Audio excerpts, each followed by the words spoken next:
कभी सोचा है एक कंपनी को सुपर सक्सेसफुल क्या चीज बनाती है? एक ब्रिलियंट प्रोडक्ट या फिर किलर मार्केटिंग? हाँ, ये सब जरूरी है, बिल्कुल। लेकिन असली सीक्रेट सॉस वो है स्टाफिंग। जी हाँ, सही लोगों को सही काम पर लाना। चलिए आज इसी ब्लूप्रिंट को आराम से समझते हैं। इन्फोसिस के फॉर्मर सीईओ नारायणा मूर्ति ने कितनी गहरी बात कही है। मतलब सोचिए, एक कंपनी की असली दौलत उसकी बिल्डिंग, मशीनरी या बैंक बैलेंस नहीं है। उसके असली एसेट्स तो वहां काम करने वाले लोग हैं, उनका टैलेंट, उनकी स्किल्स। और इसीलिए हर कंपनी का सबसे बड़ा चैलेंज होता है इन एसेट्स को अट्रैक्ट करना और उन्हें अपने साथ जोड़े रखना। तो सवाल ये उठता है कि अगर लोग इतने ही इम्पोर्टेंट है तो कंपनीज अपने लिए ये बेस्ट टैलेंट, अपने ये एसेट्स आखिर लाती कहाँ से है? ये सफ़र शुरू कैसे होता है? इसी सवाल का जवाब छुपा है स्टाफिंग के प्रोसेस में। इस पूरी जर्नी को ना हम 5 आसान सेक्शंस में समझेंगे। पहले बात करेंगे कि कंपनी के असली एसेट्स आखिर हैं क्या। फिर देखेंगे कि सही टैलेंट को ढूंढा कैसे जाता है, उनमें से बेस्ट को कैसे सिलेक्ट करते हैं, नए लोगों का टीम में वेलकम कैसे होता है, और आखिर में सब साथ मिलकर आगे कैसे बढ़ते हैं। तो चलिए शुरू करते हैं अपने पहले सेक्शन से, एक कंपनी के असली एसेट्स। यहाँ हम स्टाफिंग के बिल्कुल कोर आइडिया को पकड़ेंगे। देखिए, सिंपल भाषा में स्टाफिंग का मतलब है सही इंसान सही काम पर, राइट? पर ये सिर्फ जॉब दे देने तक की बात नहीं है। इसका मतलब है कंपनी में जितनी भी पोजीशंस हैं उनको भरना और ये पक्का करना कि वो हमेशा सही लोगों से भरी रहें। ये एक लगातार चलने वाला प्रोसेस है। ओके, तो अब जब हमें स्टाफिंग का बेसिक मतलब पता चल गया है तो आगे बढ़ते हैं।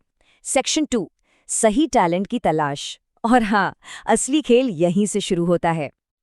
तो सबसे पहला स्टेप क्या है? अंदाजा लगाना कि भाई कितने लोग चाहिए। इसके लिए कंपनी 2 चीजें करती है। पहला, वर्कलोड एनालिसिस, मतलब काम है कितना, कितना लोड है। और दूसरा, वर्कफोर्स एनालिसिस, मतलब उस काम को करने के लिए अभी लोग कितने हैं। जब इन दोनों को आमने सामने रखते हैं ना, तभी साफ होता है कि लोग कम हैं, ज्यादा हैं या सब सेट है। ओके, अब कंपनी को पता चल गया कि उन्हें लोग चाहिए, तो अब शुरू होता है रिक्रूटमेंट। पता है ये क्या है? ये एक तरह से कंपनी की मार्केटिंग है। जैसे प्रोडक्ट के लिए मार्केटिंग होती है, वैसे ही जॉब के लिए वो बेस्ट लोगों को ढूंढते हैं और उन्हें अट्रैक्ट करते हैं कि हे, कम अप्लाई हियर। मेन गोल क्या है? एक सॉलिड पूल ऑफ कैंडिडेट्स बनाना जिसमें से चूज किया जा सके। तो ये टैलेंट आता कहाँ से है? बेसिकली 2 जगहों से। एक तो है कंपनी के अंदर से ही, इसे कहते हैं इंटरनल सोर्सेस, मतलब किसी का ट्रांसफर कर दिया या प्रमोशन दे दिया। इसका फायदा सस्ता पड़ता है और जो लोग पहले से काम कर रहे हैं उन्हें भी मोटिवेशन मिलता है। फिर है एक्सटर्नल सोर्सेज, मतलब बाहर से लोगों को लाना, कैंपस से, जॉब एड्स से। इससे क्या होता है? आपको बहुत सारी चॉइस मिलती है और नया खून, नया टैलेंट कंपनी में आता है। चलो जी, पूल तो बन गया, एप्लीकेशंस आ गए, लेकिन अब इस भीड़ में से असली हीरा कैसे ढूंढे? ये है सबसे मुश्किल काम, और इसी के बारे में बात करेंगे सेक्शन 3 में, बेस्ट को सिलेक्ट करना। ये जो सिलेक्शन का प्रोसेस है ना, इसको एक फनल की तरह सोचिए। ऊपर से बहुत सारे एप्लीकेशंस डाले जाते हैं, लेकिन नीचे तक सिर्फ बेस्ट कैंडिडेट ही पहुंचता है। हर स्टेप एक फिल्टर है। सबसे पहले होती है प्रिलिमिनरी स्क्रीनिंग, मतलब सीवीज को छांटना। फिर आते हैं सिलेक्शन टेस्ट। इसके बाद एम्प्लॉयमेंट इंटरव्यू, जो यहां से निकल गए उनका रेफरेंस एंड बैकग्राउंड चेक होता है। और बस इसके बाद फाइनल डिसीजन और जॉब ऑफर। अब ये टेस्ट्स बहुत जरूरी हैं, क्योंकि सिर्फ बातों से सब कुछ पता नहीं चलता, राइट? तो कंपनीज अलग अलग टेस्ट्स लेती हैं। इंटेलिजेंस टेस्ट से देखते हैं कि कैंडिडेट कितनी जल्दी सीख सकता है। एप्टीट्यूड टेस्ट से उनका फ्यूचर पोटेंशियल नापते हैं। पर्सनैलिटी टेस्ट से उनके इमोशनल साइड और मैच्योरिटी को समझते हैं। ट्रेड टेस्ट से चेक करते हैं कि उन्हें काम आता भी है या नहीं, मतलब प्रैक्टिकल नॉलेज। और इंटरेस्ट टेस्ट से उनकी पसंद नापसंद का पता चलता है। ये सब मिलाकर एक कंप्लीट पिक्चर बनती है। मुबारक हो, जॉब ऑफर एक्सेप्ट हो गया। लेकिन काम अभी खत्म नहीं हुआ है। इनफैक्ट एक नया चैप्टर शुरू हो रहा है। सेक्शन 4, टीम में वेलकम, यानी नए मेंबर को घर जैसा फील कराना। यहाँ 2 चीजें इंपॉर्टेंट हैं। पहला है प्लेसमेंट, जिसका सीधा साधा मतलब है उन्हें उनकी सीट, उनकी जॉब पोजीशन देना। और दूसरा है ओरिएंटेशन। ये बहुत ज़रूरी है। इसमें नए एम्प्लॉई को कंपनी के नियम, पॉलिसीज़ और सबसे इम्पॉर्टेंट बाकी लोगों से मिलवाया जाता है। वो फर्स्ट इंप्रेशन वाली बात है ना, ताकि नया इंसान पहले दिन से ही कंफर्टेबल हो और कॉन्फिडेंटली काम शुरू कर सके। अच्छा, एक कॉमन कंफ्यूजन है ट्रेनिंग और डेवलपमेंट के बीच। लोग सोचते हैं ये एक ही चीज़ है, पर नहीं। देखिए, ट्रेनिंग है जॉब के लिए।